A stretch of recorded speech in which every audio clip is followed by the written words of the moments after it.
እንደምን አምሽታችኋል። ይህ የኢትዮጵያ ቴሌቪዥን ነው። የኢቲቪ 57 ዜናችን ተጀምሯል። አበይት ጉዳዮቻችንን እናስቀድም።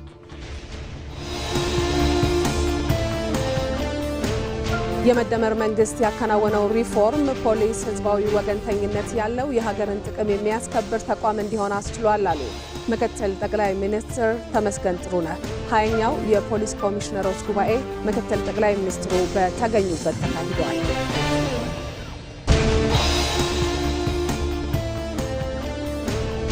መንግስት በቁርጠኝነት የተገበረው የተሟላ ማክሮ ኢኮኖሚ ማሻሻያ የኢትዮጵያን ዕጣ ፈንታ ኢኮኖሚ እድገት ከሚያስመዘግቡ ሀገራት አንዷ እንድትሆን አድርጓል።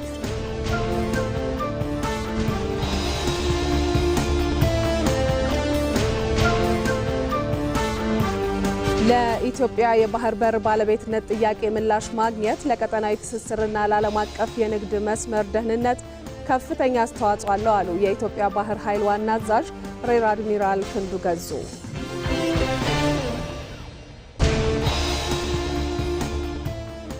ከኢቲቪ 57 ዜና ጋር ማህሌት ታደለ ነኝ። አብራችሁን ሁኑ ተመልካቾች።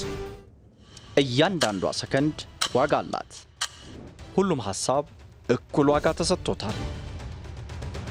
የነገዋን ኢትዮጵያ ለመወሰን በሚሊዮኖች የሚቆጠሩ ኢትዮጵያውያን የምርጫ ካርዳቸውን እየወሰዱ ነው።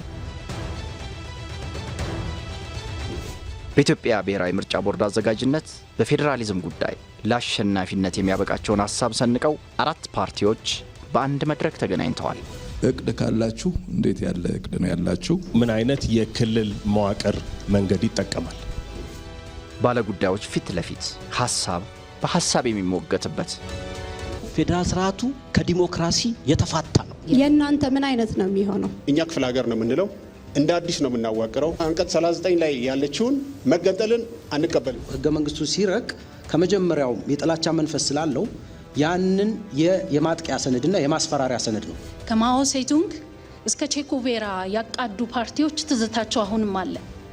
ምን ለውጥ ለኢትዮጵያ ፈየደ? እውነት በእውቀት የሚፈተንበት ሀቅን ከማረጋገጥ አንጻር ፋክቱን ቼክ እንድታደርጉልን እንፈልጋለን። ተሳታፊዎች ጥያቄያቸውን በቀጥታ የሚያቀርቡበት የፌዴራል ቋንቋዎች የትኞቹ ናቸው መሆን ያለባቸው? ስንት ነው መሆን ያለባቸው? እዚህ ላይ ያላቸው አቋምስ ምንድነው? ይሄ የሐሳብ ልዕልና የሚለካበት መድረክ ነው። ቋንቋ መገልገያ መሳሪያ መሆኑ ቀርቶ ዛሬ የፖለቲካ መጠቀሚያ ሆኗል። ብሔር ብሔረሰቦችን እውቅና ሳይሰጥ ምን አይነት መንግስት ነው የሚመሰርተው? እኛ የኢትዮጵያ ብሔር ብሔረሰቦችና ህዝቦች የምትለው ወደ የኢትዮጵያ ዜጎች ወደሚል እንቀይረዋለን። ለምን ቋንቋ ላይ መንጠልጠል እንደተፈለገ አይገባኝም። በልዩ አቀራረብ እርስ በርሳችሁ የምትጠያየቁበት ነው። በፓርላማ ደረጃ የተመረጡ ፖለቲከኞች ቁጭ ብለው የሚያወጧቸውን አዋጆች በሙሉ ፖለቲከኞች ቁጭ እያሉ ሊተረጉሙ ነው ማለት ነው። ያ ሎጂክ አያስኬድም። ለውጥ ይፈልጋል። ለውጡም ህገ መንግስታዊ ለውጥ ነው። አይዲዮሎጂያችሁ ምንድነው? ተጨቁነሃል፣ ተበድለሃል ብሎ ሁሉንም ብሔር በብሔር ላይን ብቻ መቀስቀስ አዋጭ መንገድ ነው ወይ? ዛሬ ምሽት ይጠብቁ። ወደ ቀዳሚው ዘገባችን እናልፋለን። ጠቅላይ ሚኒስትር አብይ አህመድ ዛሬ ጠዋት የትግራይ ክልል ጊዜያዊ አስተዳደር ዓመታዊ አፈጻጸም ሪፖርትን ገምግመዋል። ጠቅላይ ሚኒስትሩ በትግራይ ክልል ጊዜያዊ አስተዳደር ፕሬዝዳንት ሌተናል ጀነራል ታደሰ ወረደ ዓመታዊ አፈጻጸም ሪፖርት ቀርቦላቸው በውጤቶቹ ላይ ግምገማና ውይይት መደረጉን የጠቅላይ ሚኒስትር ጽሕፈት ቤት አስታውቋል። የሕዝብ ተወካዮች ምክር ቤት የባለ ብዙ ተዋንያን የግብርና ኤክስቴንሽን አገልግሎትና አስተዳደር ረቂቅ አዋጅን አጸደቀ። አዋጁ የግብርና ዘርፉን ለማጠናከርና የኤክስቴንሽን አገልግሎቱን ለማስፋት የሚያግዝ ነው። አባዲ ወይናይ ዝርዝር አለው። የሕዝብ ተወካዮች ምክር ቤት ባካሄደው መደበኛ ስብሰባ የባለብዙ ተዋንያን የግብርና ኤክስቴንሽን አገልግሎትና አስተዳደር ረቂቅ አዋጅን ተመልክተዋል። አዋጁ የግብርና ምርታማነትና የግብርና ኤክስቴንሽን አገልግሎት ለማስፋት የሚያግዝ ነው። አዋጁ በመንግስት ብቻ የሚሰጠውን ይህ አገልግሎት ሌሎች ተዋንያን እንዲሳተፉበት ይፈቅዳል። ይህም የግብርና ሽግግርን ለማፋጠን ከፍተኛ ሚና አለው። ቀጣይነት ያለው ምርትና ምርታማነትን ለማሳደግ የግብርና ኤክስቴንሽን ስራው ከፍተኛ ሚና የሚጫወት ስለሆነ የመንግስትም የግልም ድርጅቶች ተባብረው ከሰሩ የግብርና ምርትና ምርታማነትን በማሳደግ የምንፈልገውን የሀገራችንን ብልጽግና ማረጋገጥ ስለሚያስችል የዚህ አዋጅ ጠቀሜታው እጅግ በጣም ከፍተኛና ትልቅ ስለሆነ የተከበራቸው የምክር ቤት አባላት አዋጁን እንድታጸድቁ እጠይቃለሁ። እንደ ምክር ቤት አባላት ገለጻ አዋጁ ዘመኑን የዋጀና በአገልግሎቱ የሚስተዋሉ ችግሮችን በመቅረፍ ጠንካራ ስርዓት የሚዘረጋ ነው። በቅርብ ጊዜ በተሰራው ጥናት እኔም በተሳተፍኩበት ጥናት የግብርና ኤክስቴንሽን ተደራሽነታችን አሁንም ከ36% በላይ አላለፈም። ያ ማለት አብዛኛው 64%ቱ አርሶ አደር በግብርና ኤክስቴንሽን ተደራሽነት የለውም ማለት ነው። ይሄ አዋጅ ይሄንን በሚገባ ክፍተቱን ይሞላል ብዬ አስባለሁ። እጅግ በጣም አስፈላጊ የሆነ የነበሩትን ክፍተቶች የሚያሟላ በኤክስቴንሽን ዘርፉ ማለት ነው። ስለዚህ አዋጁ በጣም አስፈላጊ ነው። ባለሀብቱ ጋርም አሁን መሬት ላይ እየተሰጠ ነው ያለው፣ ኤንጂኦዎችም ጭምር እየሰጡ ነው ያሉት። ግን ከህግ ማዕቀፍ ውጪ እየተሰራ ያለ ስለሆነ መስፈርት ተሟልቶላቸው ሰርቲፋይድ ሆነው ይህንን አገልግሎት መስጠት በአጠቃላይ የግብርና ልማት ስራችን ውጤታማ እንዲሆን የሚያግዝ ስለሆነ ቋሚ ኮሚቴውም በአግባቡ የመረመረው ስለሆነ ክቡር ዶክተር ጨመዶም ያነሳው ጉዳይ እንዳለ ወስጄ አዋጁን ብናጸድቀው ጥሩ ነው የሚል ሀሳብ ለመስጠት ነው። አመሰግናለሁ። አዋጁ የተሳለጠ የግብርና ኤክስቴንሽን ለማቅረብ የግብርና ኤክስቴንሽን ፈንድ በፌዴራልና በክልሎች እንዲቋቋም ይፈቅዳል። ታዲያ ይህ ፈንድ በሌሎች መዋቅሮችም መስፋት እንዳለበት ጥያቄ ቀርቦ ምላሽ ሰጥቶበታል። ግብርና ኤክስቴንሽን ፈንድ ጉዳይ አወቃቀሩን በተመለከተ ነው። በአዋጁ ላይ የሚለው ይህ ፈንድ በፌዴራልና በክልል ደረጃ ይመሰረታል ነው የሚል።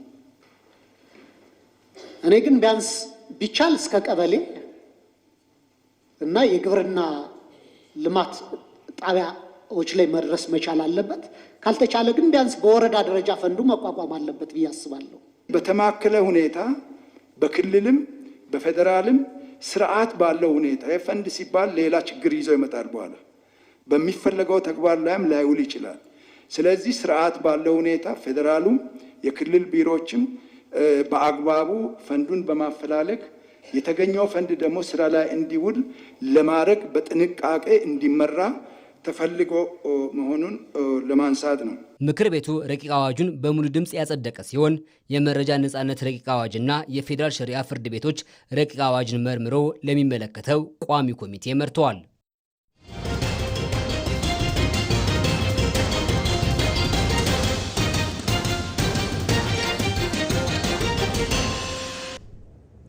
የመደመር መንግስት ያከናወነው ሪፎርም ፖሊስ ህዝባዊ ወገንተኝነት ያለው የሀገርን ጥቅም የሚያስከብር ተቋም እንዲሆን አስችሏል አሉ ምክትል ጠቅላይ ሚኒስትር ተመስገን ጥሩነህ።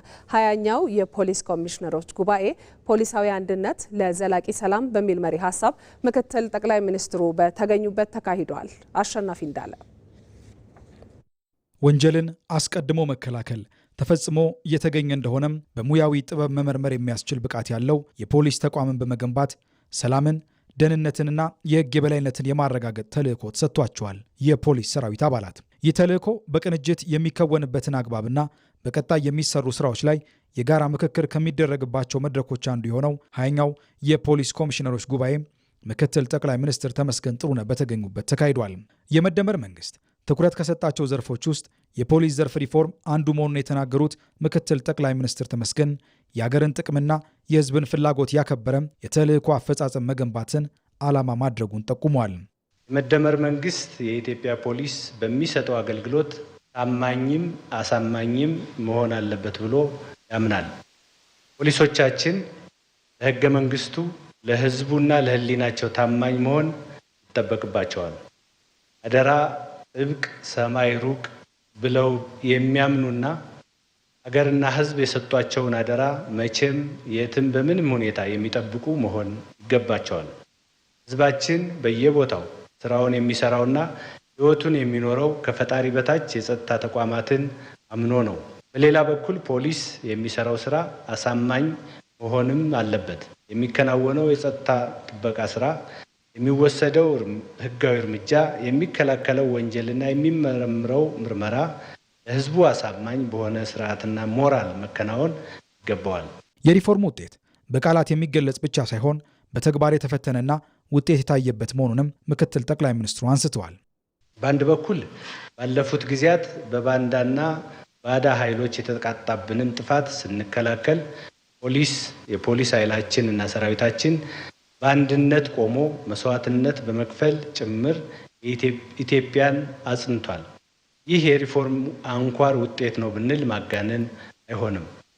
በሌላ በኩል ደግሞ የጠላት ተልዕኮ ተቀብለው የሚመጡ ሰርጎ ገቦችን በመከታተል በማደንና ለሕግ በማቅረብ የፖለቲካና የኢኮኖሚ እንቅስቃሴያችን ያለ እንቅፋት እንዲከናወን አድርጓል።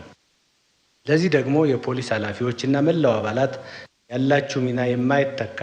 ፖሊስ ህዝባዊነቱን በግንቦት የሚካሄደው 7ኛው ምርጫን ዴሞክራሲያዊ፣ ሰላማዊና ነፃ በሆነ መልኩ እንዲካሄድ በማድረግ የድርሻውን በመወጣት ከዚህ ቀደም ያሳየውን ብቃት ሊያጸና እንደሚገባው አመላክተዋል። 7ኛው ሀገራዊ ምርጫ 3 ተልዕኮዎች አሉት። የኢትዮጵያን ዲሞክራሲያዊ ሂደት አንድ እርምጃ ወደፊት መውሰድ፣ በዲሞክራሲያዊ መንገድ ሀገረ መንግስቱ እንዲቀጥል ማድረግና ምርጫውን በማደናቀፍ ሀገርን ያለ መንግስት ለማስቀረት የተሸረበውን የውስጥም የውጭም ሴራ ማክሸፍ ነው።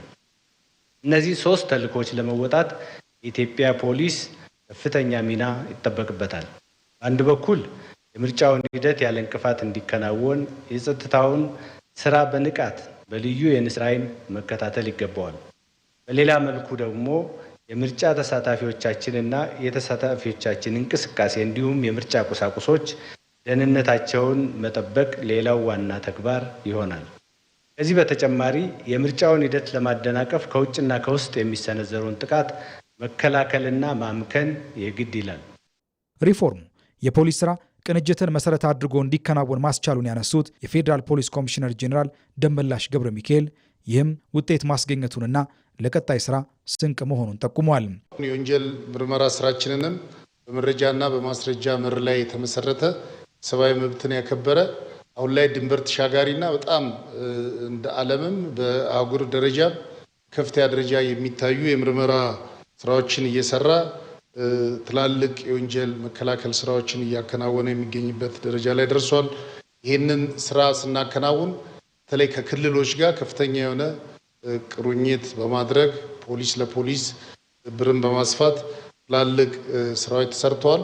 እዚህ በፊት እንደሚታወቀው ከሪፎርሙ በፊት ክልሎች ላይ ያለው የፖሊስ ለፖሊስ ከፌዴራል ጋር ያለው ትብብር ብዙ አስቸጋሪ የሆኑ የትብብር ስራዎች የነበሩበትን በመቅረፍ አሁን ሁሉም ሰው ወንጀለኛን በጋራ የሚታገልበት ወንጀለኛን በጋራ የሚቆጣጠርበትና ሕግና ስርዓትን በጋራ የምናስከብርበት ደረጃ ላይ ደርሰናል። ጉባኤው የፌዴራል ፖሊስ ኮሚሽንና የክልል ፖሊስ ኮሚሽኖች በየበኩላቸው የሚኖራቸው ነፃነት እንዳለ ሆኖ በመካከላቸው የሚኖረውን ግንኙነት ለማጠናከር የሚያስችል ጉባኤ በሚያቋቁሙበት ደንብ ላይ ተመስርቶ የተካሄደ ነው። የኢቲቪ 57 ዜናን እየተከታተላችሁ ከኛ ጋር ስላላችሁ እናመሰግናለን። እንቀጥላለን። መንግስት በቁርጠኝነት የተገበረው የተሟላ የማክሮ ኢኮኖሚ ማሻሻያ ኢትዮጵያን ፈጣን የኢኮኖሚ እድገት ከሚያስመዘግቡ ሀገራት አንዷ እንድትሆን አስችሏታል። የተሟላ የማክሮ ኢኮኖሚና መዋቅራዊ ማሻሻያ ትግበራን የ18 የወራት አፈጻጸም የሚገመግም ሪፖርትም ይፋ ሆኗል። ጌታቸው ባልቻ ዝርዝር አለው። በሀገራዊ ለውጡ ማግስት ወደ ትግበራ የገባው ሀገር በቀል የኢኮኖሚ ማሻሻያ መስቀለኛ መንገድ ላይ ቆሞ የነበረውን ኢኮኖሚ ከውድቀት መታደግና በሂደትም ብልጽግናን ማረጋገጥ ዓላማ ያደረገ ነው። ማሻሻያው በሁለተኛ ምዕራፉ ከ2016 ሐምሌ ወር ጀምሮ ወደ ተሟላ ማክሮ ኢኮኖሚ ማሻሻያ ትግበራ ገብቷል። ይፋ የሆነው የማሻሻያውን የ18 ወራት አፈጻጸም የገመገመው ሪፖርትም የኢትዮጵያ ኢኮኖሚ በጽኑ መሰረት ላይ መቆሙን አመላካች ሆኗል። ለዚህ ስኬት ደግሞ ዓመታዊ 8.3 ቢሊዮን ዶላር የወጪ ንግድና 1.3 ትሪሊዮን ብር አጠቃላይ ሀገራዊ ገቢዎች ሊጠቀሱ የሚችሉ ጉልህ ማሳያዎች ናቸው። የውድቀት አፋፍ ላይ ደርሶ የነበረው ኢኮኖሚም በዚህ ዓመት የ10.2 በመቶ እድገት እንደሚያስመዘግብ ይጠበቃል። አንደኛ እጅግ በጣም ጠንካራ እድገት የተረጋገጠበት ነው የሚያሳየው ሪፖርቱ።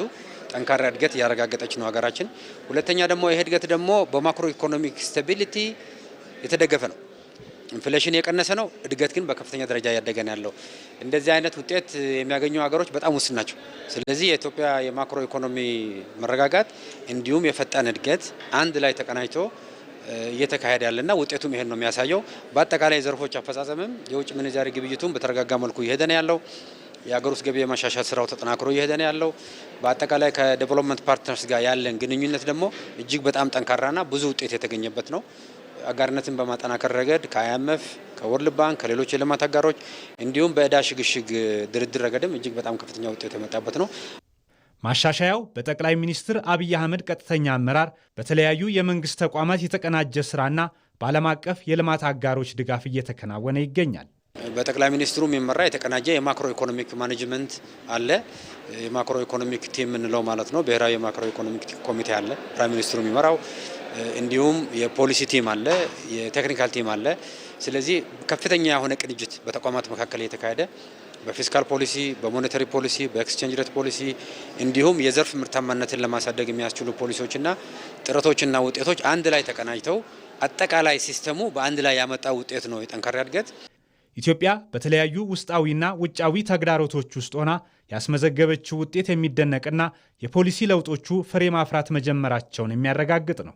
በተለይ ሪፎርማችን መነሻ ያደረገው ከዚህ ቀደም የነበረው የኢኮኖሚ አስተዳደራችን ልማት ለማምጣት የሄድንበት መንገድ የማክሮ ኢኮኖሚ ከፍተኛ መዛባት ያስከተለ በመሆኑ ሪፎርም ያደረግንበት ምክንያትም ያንን የማክሮ ኢኮኖሚ መዛባት መልሶ ሪባላንስ ለማድረግ የግሉ ዘርፍ የኢኮኖሚ መሪነትን ለማረጋገጥ ምርታማነትና ተወዳዳሪነትን ለመጨመር እንደዚሁ በአጠቃላይ የመንግስት የመፈጸም አቅምን ለማሳደግ እንደመሆኑ ከዚህ አኳያ ምን አሳክተናል፣ ምን ቀረን የሚለውን የሚያሳይ ነው ማለት ነው።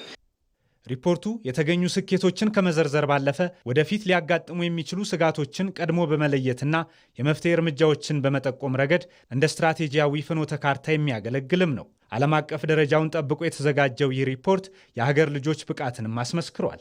አዲስ የልማት ምዕራፍ በኢትዮጵያ ውስጥ እንደከፈተ የሚያሳይ በጣም ጠቃሚ ሪፖርት ነው። ደግሞ አናሊቲካል ነው ማለት የቀረው ነገርም ያሳያል።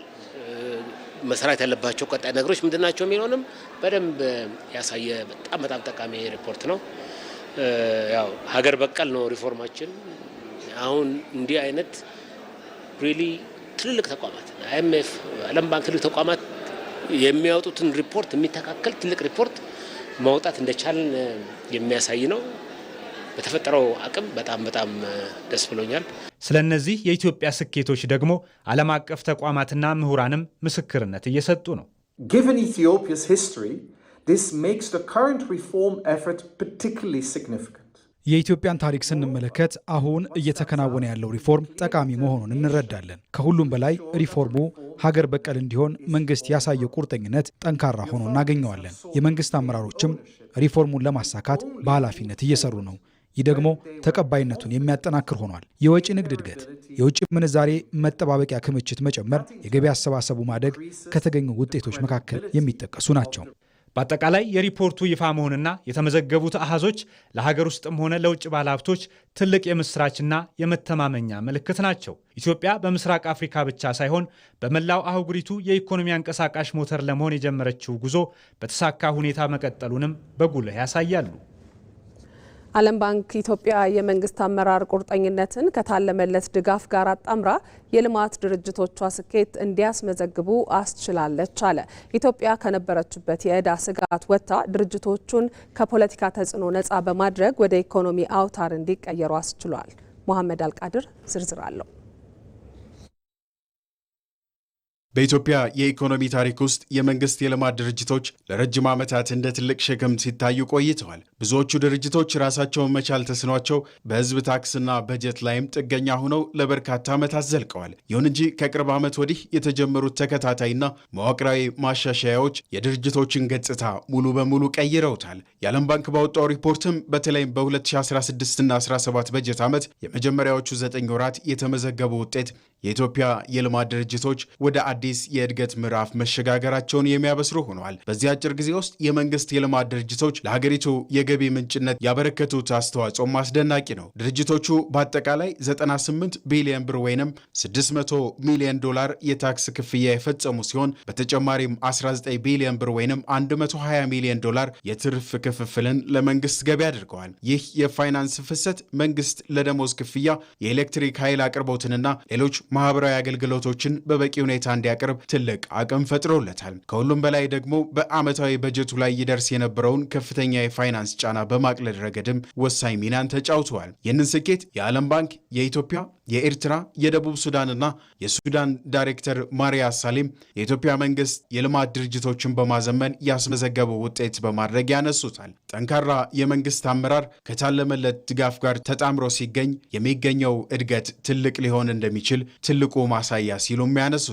ዳይሬክተሩ አክለውም የመንግስት አስተዳደርን በማጠናከርና የህዝብ ሀብትን ከልማት ግቦች ጋር በማጣጣም ኢትዮጵያ በስራ ዕድል ፈጠራና የግሉን ዘርፍ እድገት ለማፋጠን አዳዲስ መንገዶችን የከፈተችበት ተምሳሌታዊ ተግባር ሲሉም ምስክርነታቸውን ሰጥተዋል። ይህ የዓለም አቀፍ ተቋማት መሪዎች የመሰከሩለት ስኬት ከመገኘቱ በፊት የነበረው ሁኔታ እጅግ አሳሳቢ ነበር። እንደ አውሮፓውያን አቆጣጠር በ2021 የዓለም ባንክ ባካሄደው ጥናት መሰረት ከ2004 ዓ.ም እስከ 2011 ባሉት ዓመታት የፌዴራል የልማት ድርጅቶች ገቢ እድገት ሳያሳይ ትርፋማነቱም አሽቆልቁሎ እንደነበር ያነሳል። አብዛኛዎቹ ድርጅቶች ግልጽ የሆነ የፋይናንስ መግለጫ የሌላቸው፣ ለዓመታት ኦዲት የማይደረጉና የሀብት አጠቃቀማቸውም የማይታወቅ እንደነበር በዚሁ ጥናት ላይ ተመላክቷል። ይህንን የቁልቁሎት ጉዞ ለመቀየር የተወሰደው ደፋር እርምጃና በዓለም ባንክ ድጋፍ የተጀመረው የመንግስት የልማት ድርጅቶችና የህዝብ ሀብት አስተዳደር ማሻሻያ ፕሮግራም የድርጅቶቹን የተዳከመ አሰራር ከመሰረቱ ለማስተካከል ተችሏል። በዚህም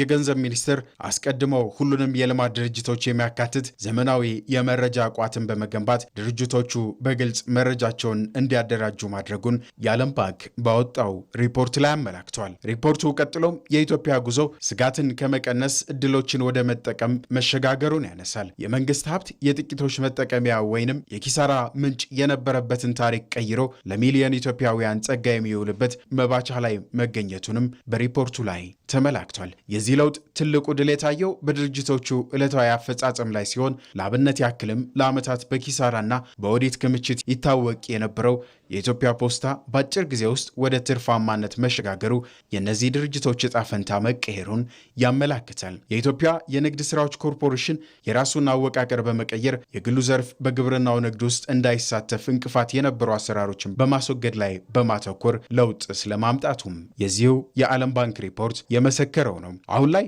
አብዛኞቹ ድርጅቶች የፋይናንስ አፈጻጸማቸውን በወቅቱ ያወጣሉ።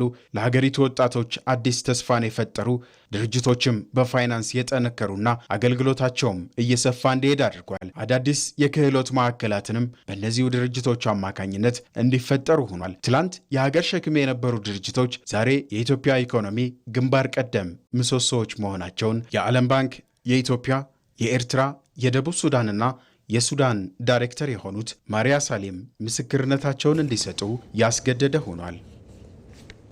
ባለፉት 8 የለውጥ ዓመታት በሁለንተናዊ ዘርፎች የተመዘገቡ ድሎች የኢትዮጵያ ወደ ተምሳሌት ሀገር ጉዞን ለማረጋገጥ የሚያስችሉ ናቸው። በደቡብ ኢትዮጵያ ክልል በወላይታ ሶዶ ከተማ ባለፉት የለውጥ ዓመታት የተገኙ ስኬቶችን እውቅና ለመስጠትና ለማስቀጠል ያለመ ህዝባዊ የድጋፍ ሰልፍ በወላይታ ሶዶ ከተማ ተካሂዷል። የክልሉ የብልጽግና ፓርቲ ቅርንጫፍ ጽሕፈት ቤት ኃላፊ ገብረ መስቀል ጫላ ባለፉት ለውጥ ዓመታት በማህበራዊ ኢኮኖሚያዊና ፖለቲካዊ ዘርፎች የተከናወኑ ተግባራት በሀገራችን ተጨባጭ ለውጥ የተመዘገበባቸው ስለመሆናቸው አብራርተዋል። ባሳለፍናቸው 8 የለውጥ ዓመታት ዘርፈ ብዙ ጉዳዮች ተለውጠዋል። ከዚህ አኳያ ለአብነት ለማንሳት የመጀመሪያው ለውጥ በሀገራችን የተካሄደው ፖለቲካዊ ለውጥ ነው።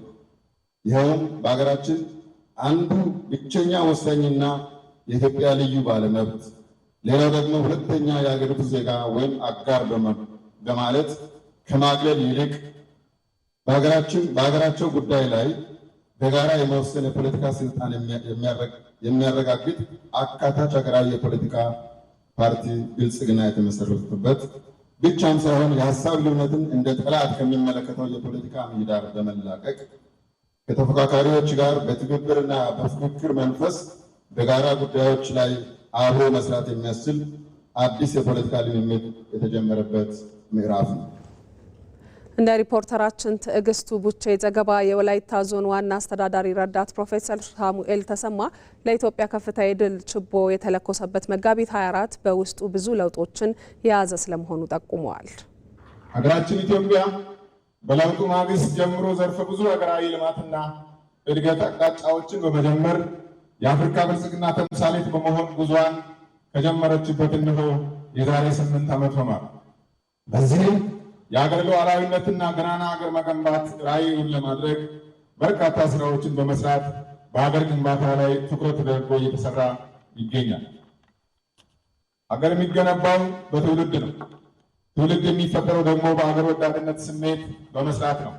የትውልድ ቅብብሎሽ የሌላው ሀገር ቀጣይነትም አይኖረው። የመጋቢት 24 ድል ለትውልድ ታሪክ፣ ለሀገር ደግሞ አዲስ ተስፋ የወለደ ቀን ነው። ዛሬ ሀገራዊ ለውጡ የሆነበትን 8ኛ ዓመትና የመጋቢት 24 ትሩፋቶችን ስናከብር ለውጡ በዘርፈ ብዙ ድሎች የታጀበ ወቅት ላይ ሆነን ነው።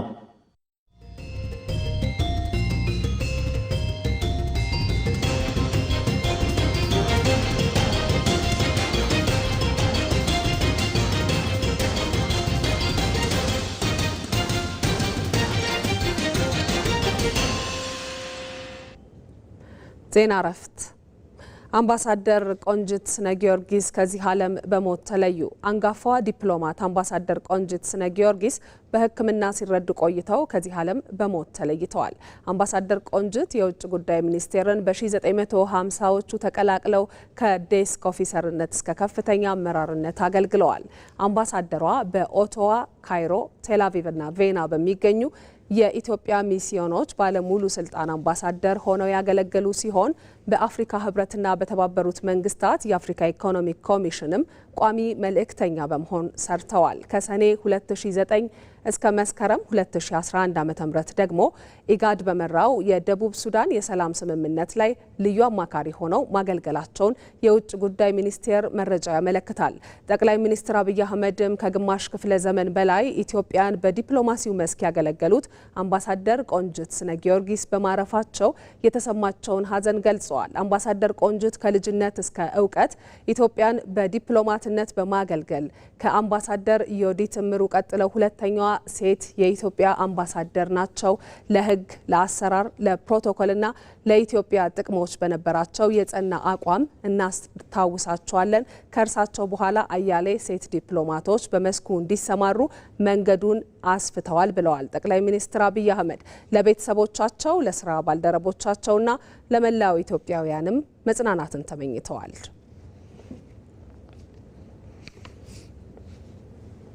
ዘገባዎቻችን ይቀጥላሉ።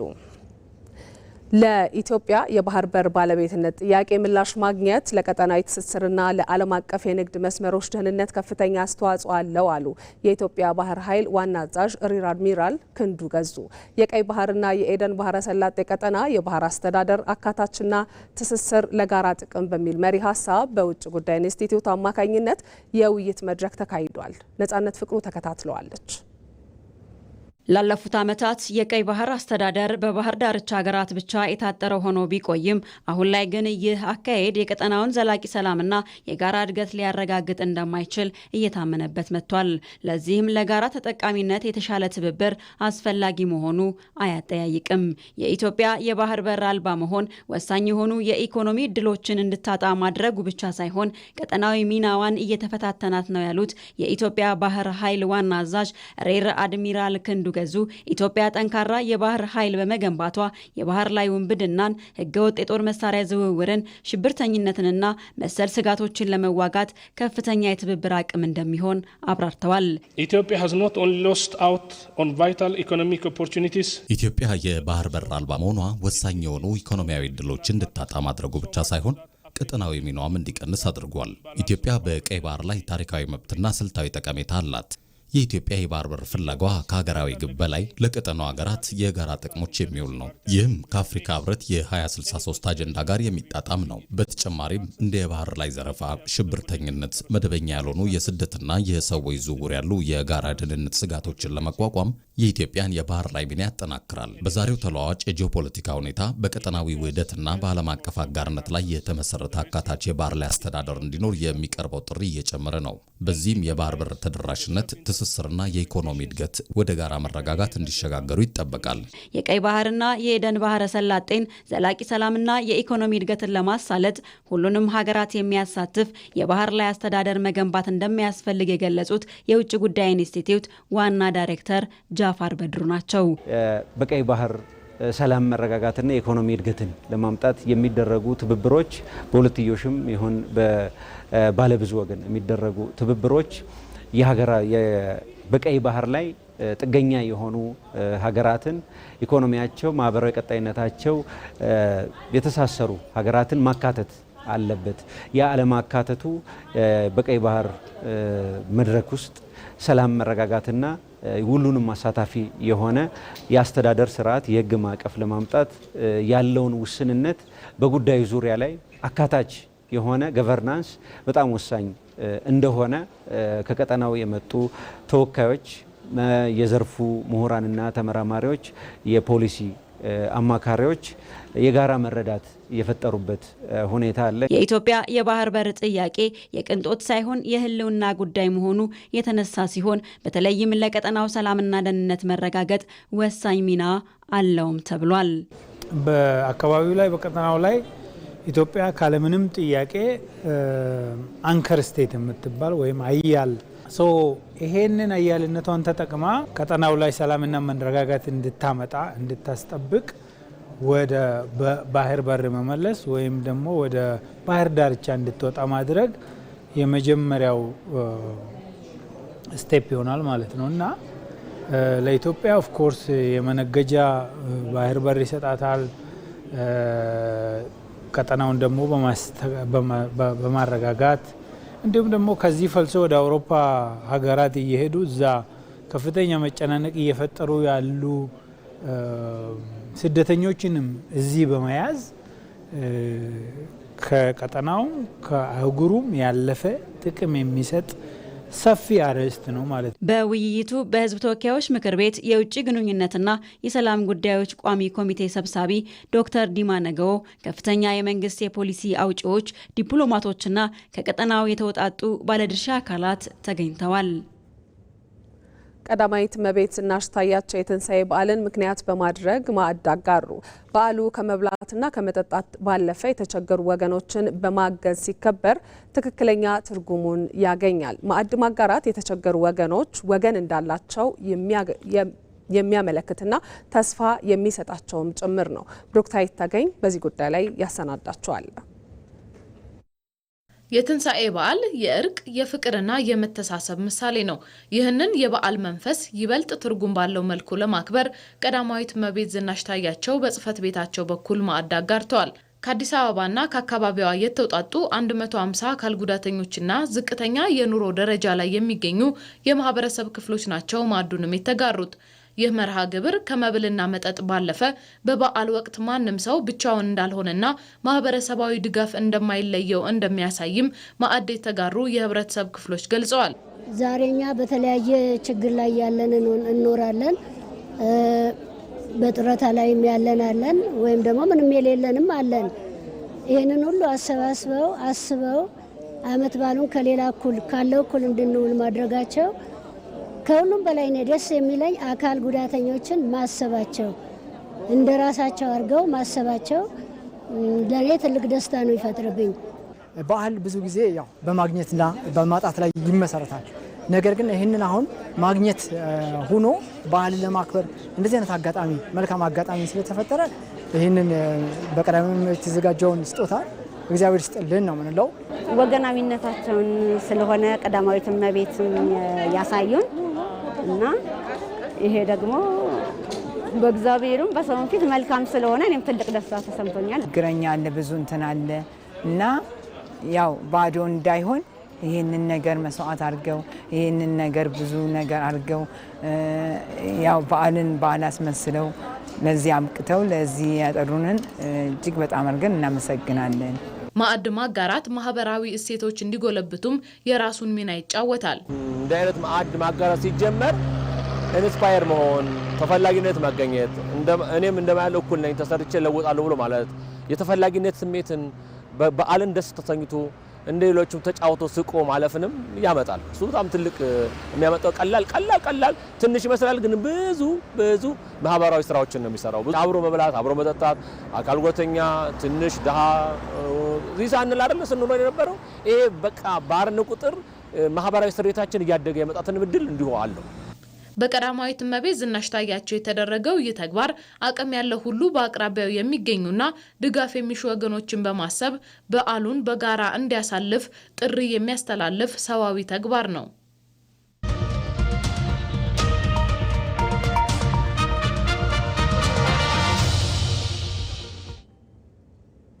ሰባተኛውን ጠቅላላ ምርጫ ወደ ተመለከቱ ዘገባዎቻችን ደግሞ እናልፋለን። የኦሮሚያ ክልል ርዕሰ መስተዳድር ሽመልስ አብዲሳ ዛሬ በጊንጪ ከተማ ደንዲ 2 የምርጫ ጣቢያ ተገኝተው የመራጭነት ካርድ ወስደዋል። ርዕሰ መስተዳድሩ በማህበራዊ ትስስር ገጻቸው ባስተላለፉት መልእክት የህዝቡን ነጻ ድምጽ ለማክበርና ያለብኝን ኃላፊነት ለመወጣት የመራጭነት ካርዴን ወስጃለሁ ብለዋል። ርዕሰ መስተዳድሩ አክለውም የፖለቲካ ድምጽ ማስረጃ ብቻ ሳይሆን የዜጎች ድምጽ የነጻነት መሳሪያም ነው ብለዋል። የአንድ ዜጋ ብቸኛ ድምጽ መንግስት የመገንባት ስርዓትን የማመጣጠንና የትውልዱን የወደፊት ሁኔታ የመምራት አቅም አለውም ብለዋል። በተለያዩ ምክንያቶች ያልተመዘገቡ ዜጎችም በቀሪዎቹ ቀናት ውስጥ ተመዝግበው የመራጭነት ካርዳቸውን እንዲወስዱ ጥሪያቸውን አቅርበዋል።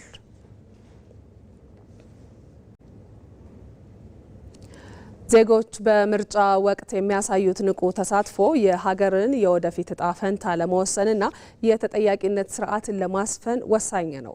ዜጎች የሚመራቸውን አካል አለመምረጣቸው መብታቸውን ለሌሎች አሳልፈው እንደ መስጠት ይቆጠራል። ሜሮን በረዳ ዝርዝር አላት።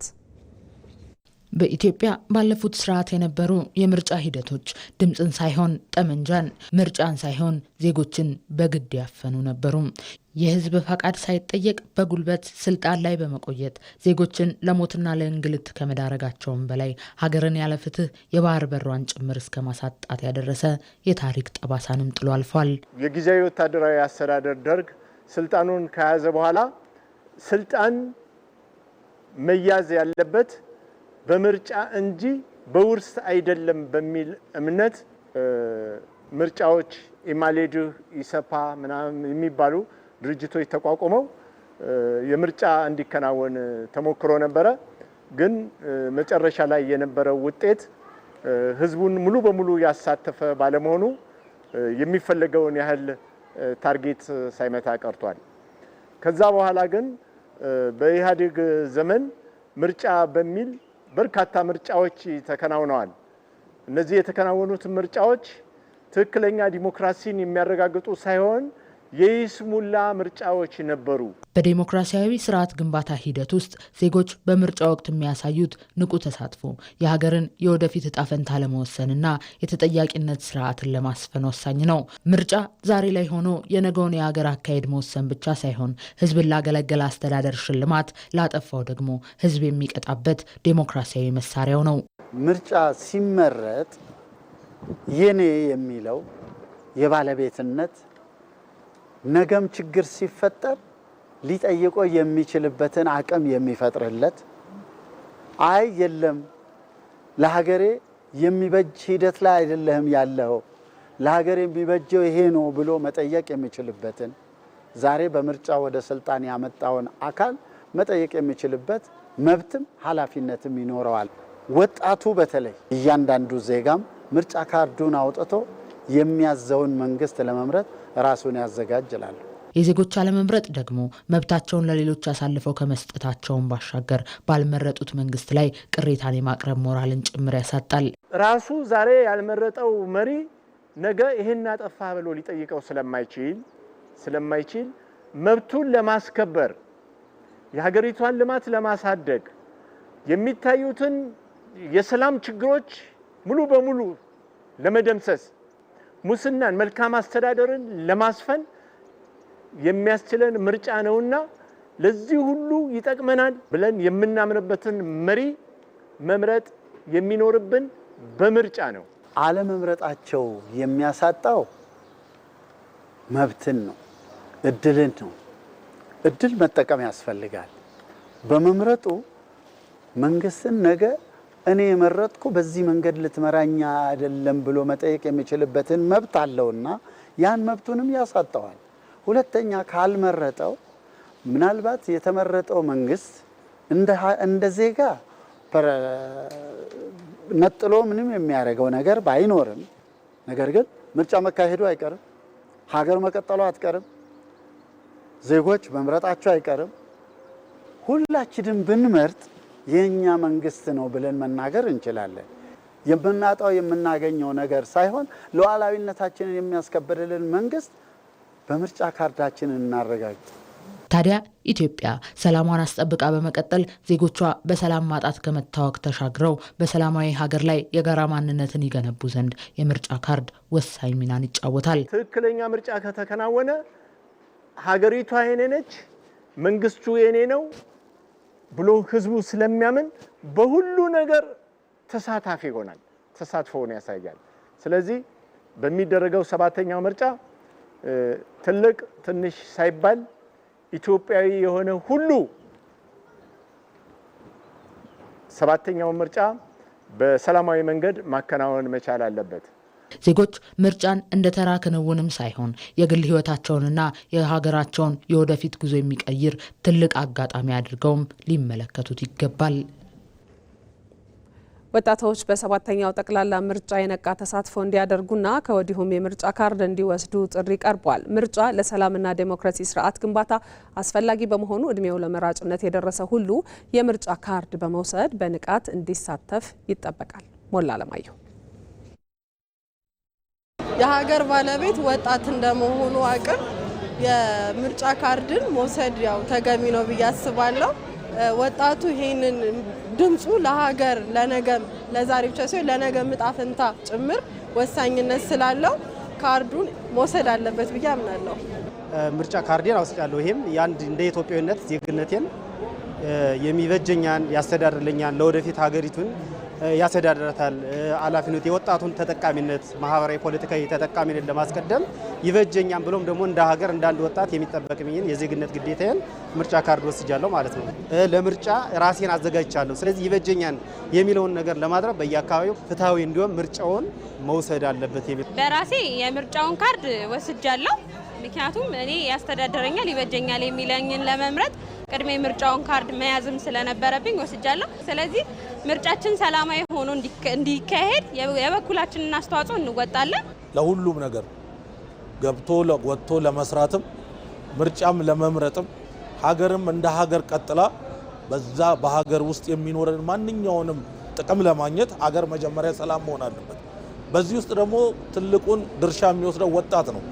ላልተገባ ችግሮች እንዳይጋለጥ ላልተገባ የሆነ የአመለካከቶች ተበርዞ ሀገርን እንዳይጎዳ እንደዚሁም በተአማኒ ባልሆኑ ወይም ደግሞ በሶሻል ሚዲያዎች እየተሸወደ ብዙ ችግሮችን ሀገር ላይ እንዳያመጣ በብዙ መልኩ እያሰለጠን እንገኛለን።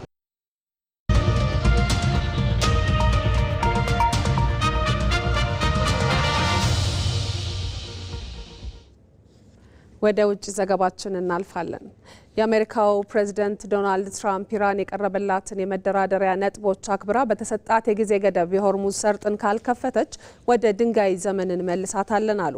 ኢራንም የመደራደሪያ ነጥቦቹን እንደማትቀበልና አዲስ ጥቃት የሚፈጸምባት ከሆነ አጸፋዋ የከፋ እንደሚሆን አስጠንቅቃለች። ይህን ተከትሎም የዓለም የነዳጅ ዋጋ እያሻቀበ ነው። አስማረ ብርሃኑ ኢራን የሆርሙዝ ሰርጥን በተሰጣት ጊዜ ገደብ የማትከፍት ከሆነና የቀረበላትን የስምምነት አማራጭ የማትቀበል ከሆነ የኃይል ማመንጫዎቿ ይወድማሉ፣ መሰረተ ልማቶቿ ዶጋመድ ይሆናሉ፣ ኢራንን ወደ ድንጋይ ዘመን እንመልሳታለን።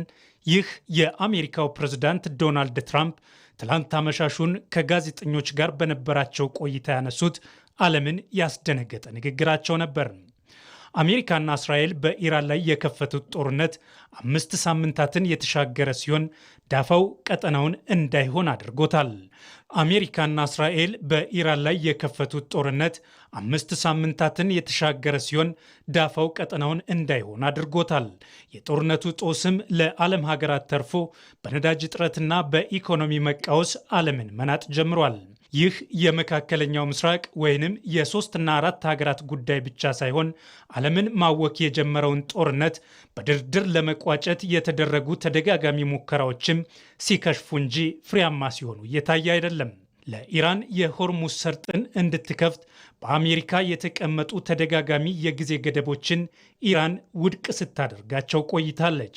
አሁን በቀሩት የመጨረሻ ሰዓታት ግን ኢራን የቀረቡላትን የድርድር ነጥቦች አክብራ ሆርሙዝን ካልከፈተች ወደ ድንጋይ ዘመን እንመልሳታለን በሚል ነው ትራምፕ ዛቻቸውን ያሰሙት።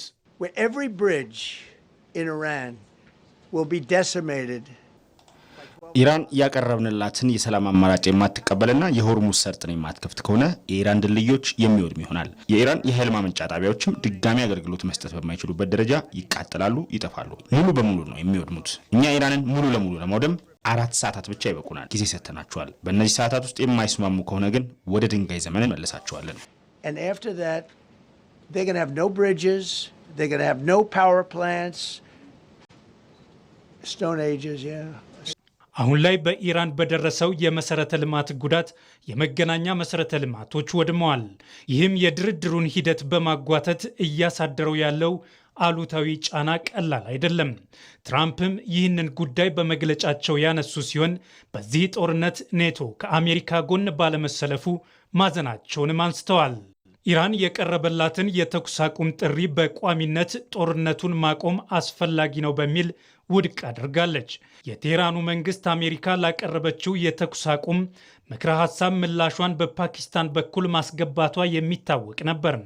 ኢራን ለአሜሪካ ያቀረበችው ባለ 10 ነጥብ ምላሽ የተኩስ አቁምን ውድቅ የሚያደርግና በቋሚነት ጦርነቱን ለማቆም ፍላጎት መኖር አለበት የሚል ነው። አዲስ ጥቃት በኢራን ላይ የሚፈጸም ከሆነ አጽፋዊ ጥቃቶቹ የከፉ እንደሚሆኑ የኢራን ወታደራዊ ቃል አቀባይ ኢብራሂም ዙልፋቃሪ ማስጠንቀቃቸውም የሚታወስ ነው። ንጹሐን ዜጎችን ዓላማ ያደረጉ ጥቃቶች ከተደገሙ ቀጣዮቹ የማጥቃትና የአጸፋዊ እርምጃዎቻችን የበለጠ አስከፊና መጠነ ሰፊ በሆነ መልኩ ይከናወናሉ። ትራምፕ እንደዛቱት የኢራን የኃይል ማመንጫዎችና መሰረተ ልማቶችን የሚያወድሙ ከሆነ ጉዳዩ በጦርነት ወንጀል የሚታይ እንደሚሆን የሕግ ባለሙያዎች እያነሱ ነው። የቀጠናው ውጥረት እየተባባሰ በመጣ ቁጥር የዓለም የነዳጅ ዋጋ ከቀን ወደ ቀን እያሻቀበ የዓለምን ኢኮኖሚም እየፈተነው ይገኛል። በመጨረሻም የስፖርት ዜና። የአውሮፓ ቻምፒየንስ ሊግ የሩብ ፍጻሜ ጨዋታዎች ዛሬ መደረግ ሲጀምሩ ስፖርቲንግ ሊዝበን ከአርሰናል፣ ሪያል ማድሪድ ከባየር ሙኒክ ይጫወታሉ። ከ2 ሳምንታት ባነሰ ጊዜ ከሁለቱ ዋንጫዎች ውጭ የሆነው አርሰናል ወደ ፖርቱጋል ተጉዞ ስፖርቲንግ ሊዝበንን ይገጥማል። በቻምፒየንስ ሊግ ካደረጋቸው 10 ጨዋታዎች 9ኙን አሸንፈው በአንዱ ብቻ አቻ የተለያዩት መድፈኞቹ ባለፈው ዓመት በቻምፒየንስ ሊግ የምድብ ጨዋታ ስፖርቲንግን 5-1 መርታታቸው ይታወሳል። ጨዋታው ቪክቶር ዮኬሬሽ 2 ስኬታማ ዓመታትን ወዳሳለፈበት የቀድሞ ክለቡ ስፖርቲንግ ሊዝበን የሚመለስበትም ነው። ስፖርቲንግ በአንጻሩ በጥሎ ማለፍ በቦዶ ግሊምት የደረሰበትን የ3-0 ሽንፈት ቀልብሶ 5-1 በማሸነፍ እዚህ መድረሱ አስፈሪ የፊት መስመር እንዳለው ማሳያ ነው። በተለይ ክለቡ ለቪክቶር ዮኬሬሽ ምትክ ከአልሜሪያ በ22 ሚሊዮን ፓውንድ ያስፈረመው አጥቂ ሉዊስ ሱዋሬዝ በዘንድሮ የውድድር ዓመት ብቻ 33 ግቦችን በማስቆጠር ድንቅ ብቃቱን አሳይቷል።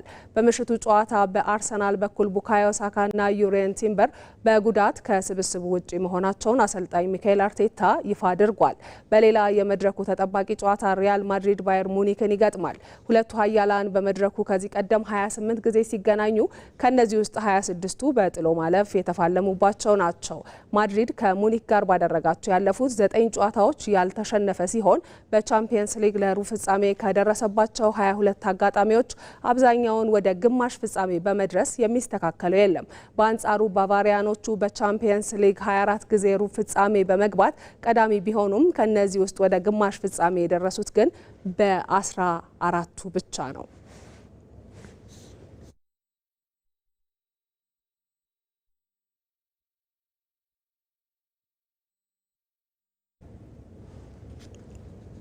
ክቡራን ተመልካቾቻችን የምሽቱ የኢቲቪ 57 ዜናችን በተከታተላችሁት መልኩ ተጠናቋል። አብራችሁን ስላመሻችሁ እናመሰግናለን። ማህሌት ታደለ ነኝ። በሰላም ደሩ።